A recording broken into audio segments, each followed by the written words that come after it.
Hi, my name is Allan Vyhnalek. I'm with the Ag Econ Department at the University of Nebraska. I'm still an extension educator, and most of you know me as my work in 16 years in Platte County up until 2017. And I'm very pleased to be with you to speak at the Haskell Ag Field Day, and I was really looking forward to seeing all your faces in person, but I guess you'll just have to take this in instead. So what I wanted to visit with you about is this whole idea of what I've learned about teaching farm and ranch transition and succession. And I've been actually teaching it for about 10 years, but my full-time job now since I went to campus for the last 3. So here's some of the things I've learned, and this is what I wanted to share with you on our virtual field day today for the Haskell Ag Lab Field Day. My contact information is on this first slide, and if you need to get a hold of me, please use one of those contacts.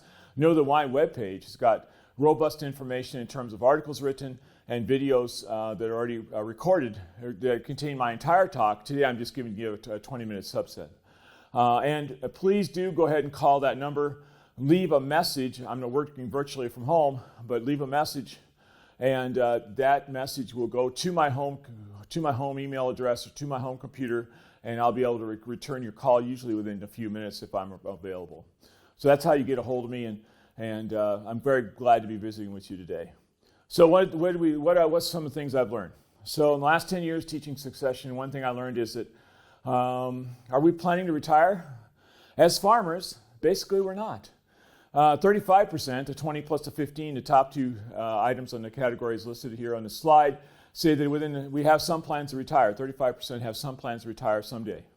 But the other three categories, 9 plus 24 plus 21, 54% are never ever planning to fully retire from farming. I just find that very interesting. If you look at the Iowa data, they say that if you take those two categories on this slide, the 31% plus the 47%, that's 78%, never fully plan to retire from farming. So 55% of the Nebraska farmers, 78% of the Iowa farmers never plan to fully retire. I think that's interesting, and I have great respect for the farmers. If they don't want to retire, I say go for it. Farm as long as you can. I'm fine with that. They're farming later in life. They're farming at a later age. They're not giving up at 65 or 67. They're trying to go to 70, 72, 75. A recent farmer I talked to was pushing 85, and he was going to finally slow down to the point he'd have to quit. But they have a hard time giving up control of the farm. That's what this slide talks about. The modern farm equipment with GPS steering gives them ability to farm longer because they don't have to be as tight with the machines. The machines kind of drive themselves. They just have to turn around at the end of the field and monitor things to make sure things are working right. They relate retirement to their own mentality. In other words, you don't want to think about retiring because that means you're thinking about death, and you don't want to do that. You can't afford to retire. That's a sad item. The good item is you're leading a healthier, longer life. Some of them don't have a successor. About half don't. And again, just over half don't know what else they do. One farmer I was talking to recently said, I don't know what else I do. I don't golf, I don't fish, I don't hunt. I like to go to Husker football games, but that's only 6 or 7 Saturdays in the fall, and who knows how many Saturdays that'll be this year. But anyway, you just have to figure out what you're going to do, and if you don't know what that is, then don't retire. Keep going. As long as you can get in the cab and go, you better go. But I'm not trying to embarrass you by thinking you have to retire if you're a farmer listening to this talk. You're not planning to retire, and I'm not going to ask you to retire. But however, I must ask you the central question. The center question, the main idea is no one avoids the pine box. Everyone's going to have their demise. And so what happens with your stuff when you're gone? What happens to your farm? What happens to your equipment? What happens to your favorite antique tractor that you've restored? What happens to that stuff? Because you should decide. It just makes things a whole lot easier for the next generation if you decide. Estate planning, however, for farmers especially, tends to be put off or delayed until some critical life event occurs which forces the family to address the matter. That's the sad part, because now we've had a stroke, we've had a heart attack, we've had a farm accident, we've had Alzheimer's, we've had something, Parkinson's, something happened to us, and so we have this critical life event that forces us to address the matter.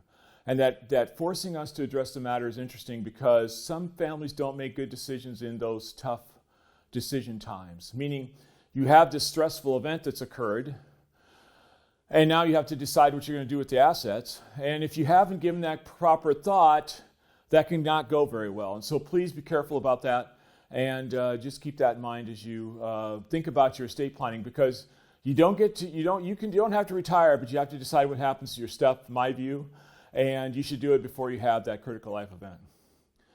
We don't plan. We tend to put this off because it's complicated, too complicated, we assume. It's mental work. And to be honest with you, if you go talk to a lawyer and you haven't given lawyer talk much thought, it gets very confusing and very complicated in a big hurry, because lawyers use lawyers' terms that get very hard to understand. And they're talking about probates and wills and trusts and LLCs and all these things that you don't necessarily think about every day in everyday life. And so it gets to be hard mental work, and you just don't want to think about it, so you just don't. And the other thing about doing a plan is you're facing your own mortality, and some people don't want to think about death. And the other thing I've discovered just within the last year is that people don't want to make a plan, because if you make a plan at 65 and you're planning to farm until you're 75, things change. And what if I make a plan now that's not valid in the future? All I'd say is please have a plan together, no matter what your age is. You can always change the plan for a matter of hundreds of dollars, or maybe even $1,000 or $2,000. But if you don't have a plan, you could cost your family tens of thousands, if not hundreds of thousands of dollars by having a wrong plan in place. So be careful about that. Be careful you know what you're doing.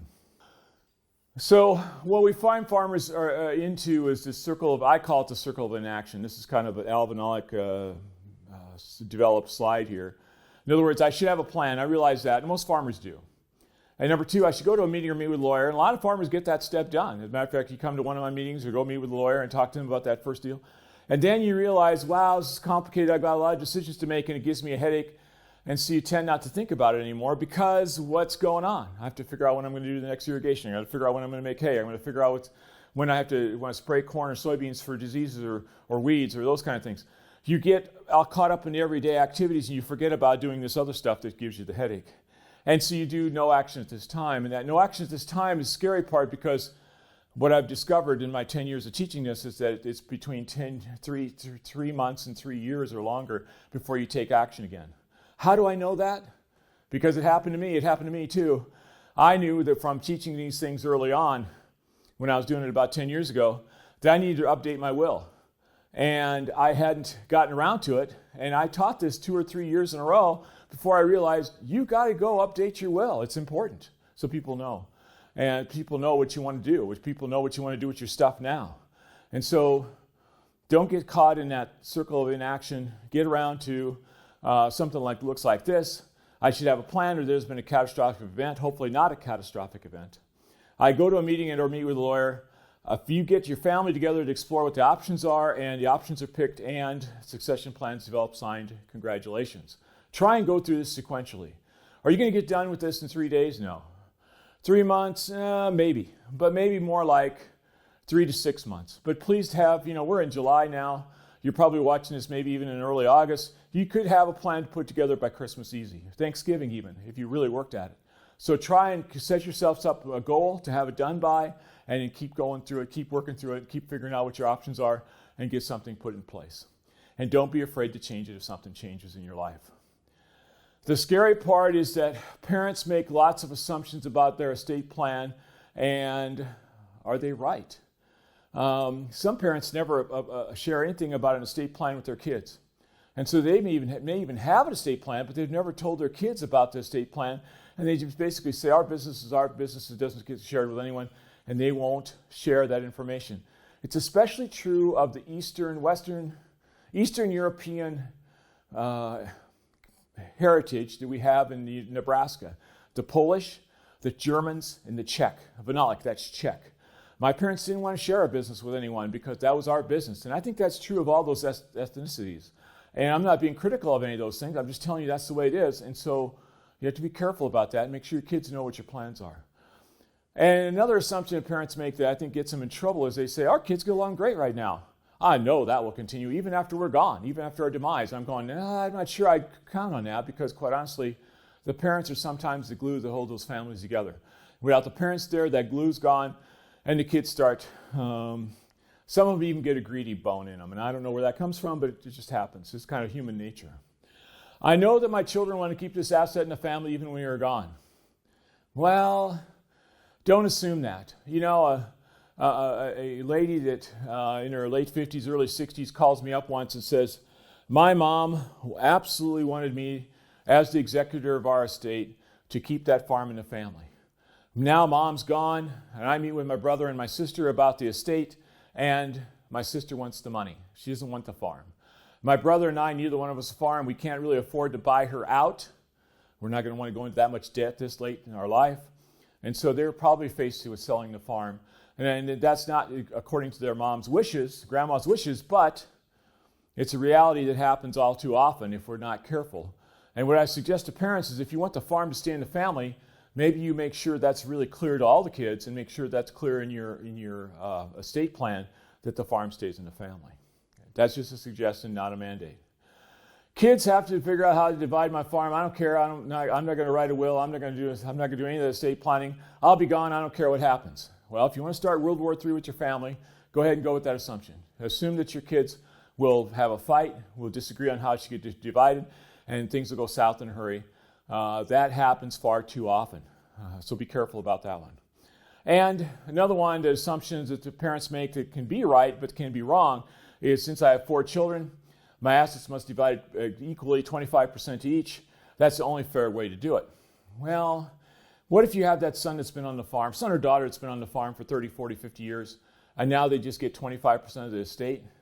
I'm not sure that was fair to that son or daughter. So be careful about that. That's an interesting one. Think that through a little bit. Because in our teaching, in our work on farm succession, we've come to discover that fair is not always equal, and equal is not always fair. So think that through a little bit. And someday, son or daughter, this will all be yours. That's a wonderful assumption. And if your parents tell that to you, make sure you have that in writing, notarized, signed, sealed, and delivered. Otherwise, it's a lie. Because one farmer comes up to me and says, yeah, my dad told me that someday, son, this will all be yours. And now dad's gone, and the estate plan says it has to be divided 25. Since there's 4 kids, it's got to be divided equally. Because that's the only fair way to do it. He didn't get it. It's not all his. He gets 25%. Some of these assumptions can be great. However, be careful about the assumptions, and I would ask parents to think those through. I'd ask children to ask questions about those assumptions of their parents to make sure those things are kind of figured out and thought through as you go through your estate plan.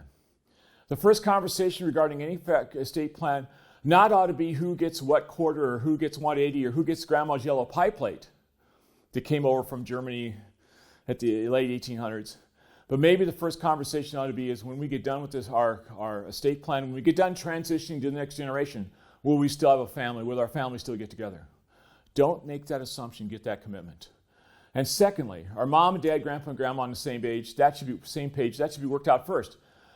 Grandpa and grandma, the matriarch, patriarch in his family ought to be getting along and figuring this out, because if they start chucking their children and they have different ideas on whatever happens, what have you done? You set your children up for a horrible fight. So make sure grandpa and grandma, mom and dad kind of know that they agree on what should happen or what they agree on what might happen, and then they have a conversation with the kids.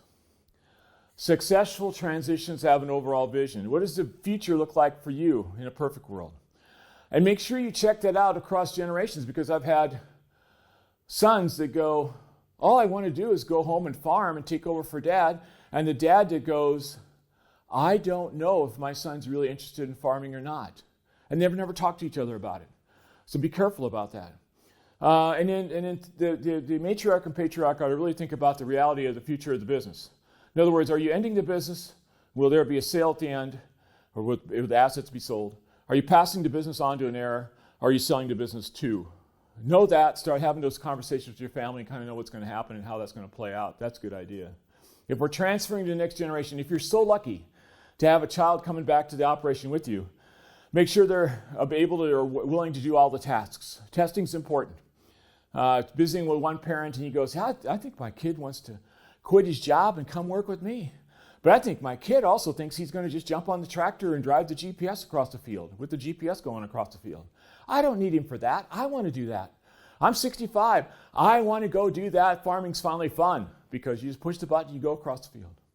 I need my son to crawl to the top of the barn and paint. I need my son to go fix fence. I need my son to scoop manure. I need his son to do all those things where my back hurts and my knees hurt.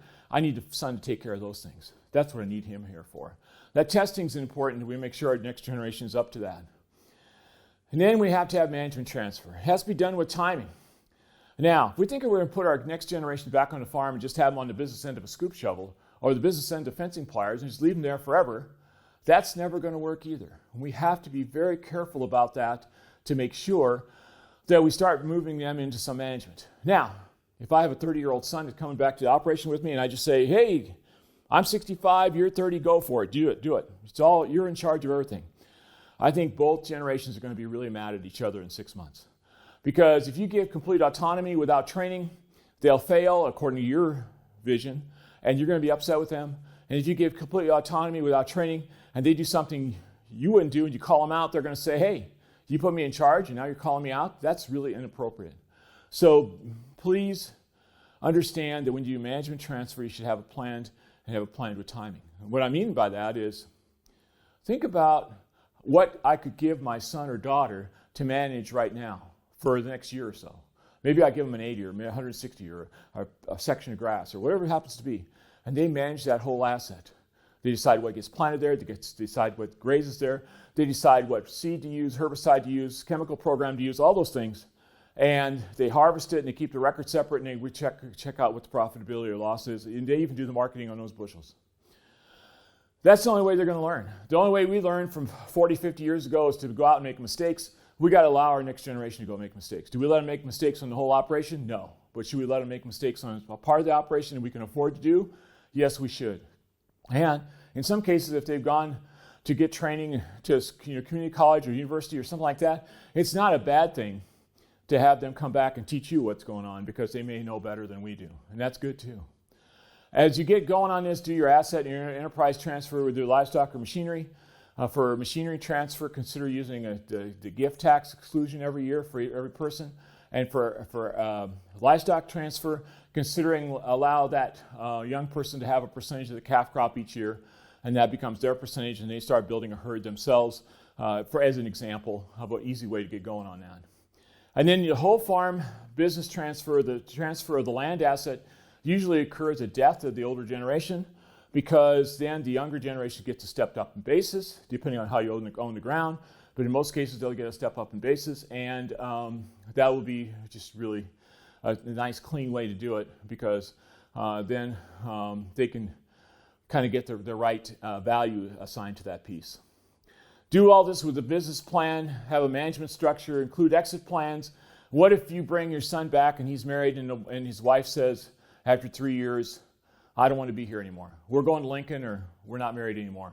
So your son's leaving, and so you have to have an exit plan. What if you bring your son and your daughter-in-law back and you develop cancer in 6 months? What's your exit plan going to be? Because you can't help anymore.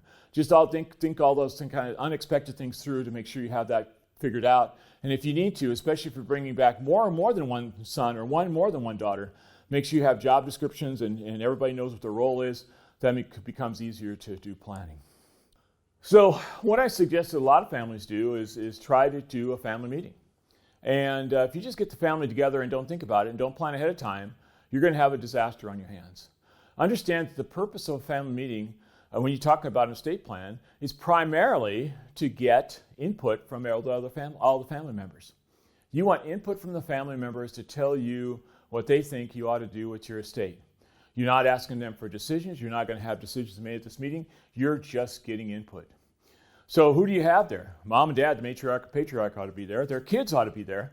And then it gets murky, because there's some lawyers that say, that's it. Mom, dad, kids, that's all I want. I don't want in-laws. I don't want them there. I'm kind of going, the in-laws are the ones that ask the challenging questions, so I think that they should be there for one meeting. And I also think that if you have grandchildren and they're of adult temperament, adult age, and I'm not defining that. There's some 13 and 14-year-olds that would be perfect grandchildren to have at the meeting. And there's some 20 and 21-year-olds I wouldn't want there on a bet because they're still kids. So you have to determine what grandkids you want there. But you let that meeting happen so that everybody has input. What do you think we ought to do with? What do you think ought to happen here? What do you think ought to... And you have this one meeting just for input. No one's going to criticize ideas. That's clear with the ground rules. And no one gets to speak on an item more than once. And you let everyone else have a chance to talk about the item. So in other words, if we're talking about the South 80, and you've already said your piece about the South 80, and now somebody else says something, and you want to say something again? No, not allowed, until everyone else has had a chance to talk. So implement those ground rules, get input only, and have your family meeting. I think it's important. And if you need to, get a mediator there, get a clergy there, you can call me and get me there. I'll show up. There's other resources you can have to handle the family meetings, so we do them correctly so that there's no arguing, no family disasters. We have to avoid those. So communication, as you could tell from my talk, is the most important part of this whole thing. If you talk to lawyers about this and really get them to talk about what's happening with estate planning, they say, I can handle the nuts and bolts of doing a will, estate, trust, LLC, all those things, all the tools that we use to make the estate plan happen. What I really need to have the families do is communicate with each other and figure out what they want to have happen. Get one meeting to have input, and then use the golden rule. The golden rule is interesting in estate planning because the golden rule is, not what we hear in church, but the golden rule here is, you has the gold makes the rule. So essentially, back up a slide, if mom and dad have the gold, they should make the rule, grandpa and grandma. If mom and dad and the sons and daughters have the gold, they should make the rule. No in-laws, no grandkids. Just the main core of the family should actually make the decision after you had this input meeting. You have to make sure that all decisions are shared with non-local family. I had one farmer talk to me about, well, hey, I'm going to have those family meetings. I'll get my boys here that are interested in farming. I said, what about your son that's not living here, living 5 hours away? I don't need him here. He's not interested. He don't care. I said, don't have him drive 5 hours for the meeting, but you put him on speakerphone, you put him on some kind of communication so we can hear what's going on. And actually, to be truthful, I had a meeting with a family, and we had a son on from several hours away that listened in on the meeting, and he asked several great questions of that family to make sure they had considered that other options, and it was a very valuable input. He wasn't asking to come back to farm. He wasn't asking for more than his equitable share, which is not equal, but he was just asking good questions. So make sure you include those non-local families. Be sure that you consider the sweetheart deals. Surprises cause problems. And the sweetheart deals I'm talking about is the heavily discounted rents, the heavily discounted purchase prices, those kind of things. As you move that next generation back, make sure you have all the kids covered with the sweetheart if you're going to treat one that way. And then the younger generations require better communications, what we received. We have to get out of this situation where I talked about earlier that our business is our business, we don't share it with anyone. We can share that information, and you can also ask your kids not to share it with the world. This is our family's information, but I'm sharing it with you. Keep it to yourself. Fair may not be equal. I've already talked about that.